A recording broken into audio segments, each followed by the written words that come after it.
This is part 2 of my ongoing series about Majora's Mask ties to Africa. If you missed part 1, you can check it out right here. And if not, keep watching!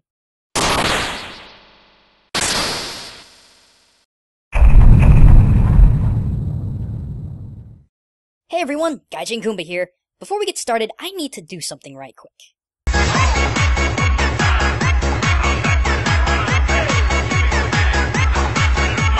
All I can say is that it does my heart good knowing that this episode will be a little more relevant to present day, and that my favorite 3D Zelda game is being remade. But I digress. So, masks. This game has a ton of them. From masks that make you transform, to masks that help you talk to the dead, to masks that get you into 18 and over bars. There's a lot of masks for a lot of occasions. In fact, you could even say that the masks seem to be a center point when it comes to Termina's own culture. Continuing our theme of tribal Africa, they too have a ton of masks for just about every occasion. Weddings, funerals, communicating with animals, communicating with the dead, celebrations, harvests. I really do mean about every occasion.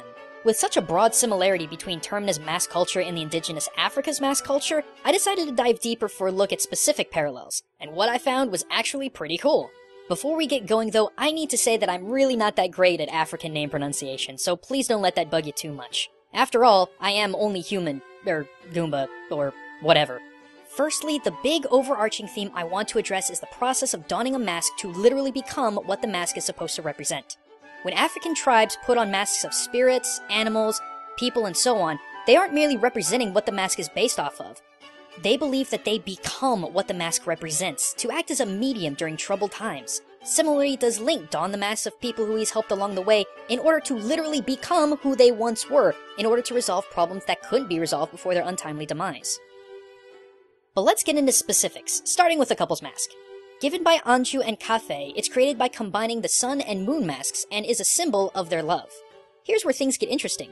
While there are masks that focus on beauty and romance, such as the Punu tribe's female mask and the Songhe's engagement mask, there is one that stands out over the rest. The double Mblo mask.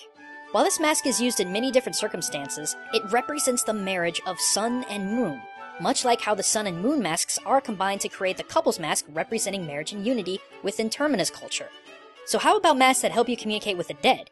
In Majora's Mask, there are two great examples. The Gibdo mask that gives you one-to-one communication ability with the undead Gibdos, but more iconically, the Captain's Hat, which lets you communicate and command the undead Ikana Valley Stall children.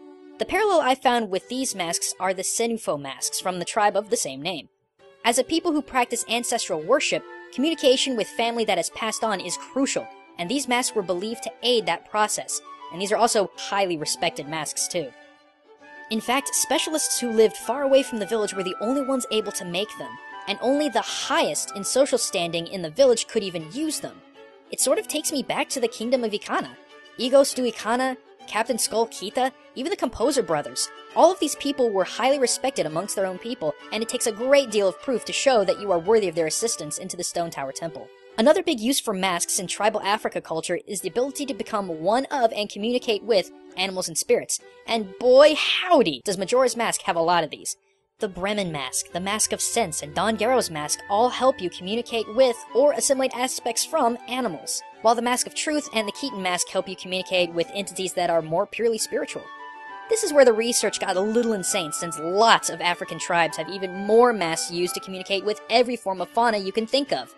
Jackal, deer, antelope, crocodile. I can say with near 100% certainty, if there is a medium to large size animal anywhere in this continent, there's a mask devoted to communicating with it. And that doesn't even begin to cover the dozens of masks used to speak with a plethora of Africa's spirits.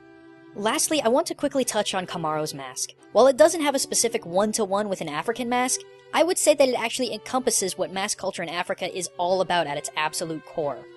When you come across him at night, he laments that he could not pass on his dance to others before dying.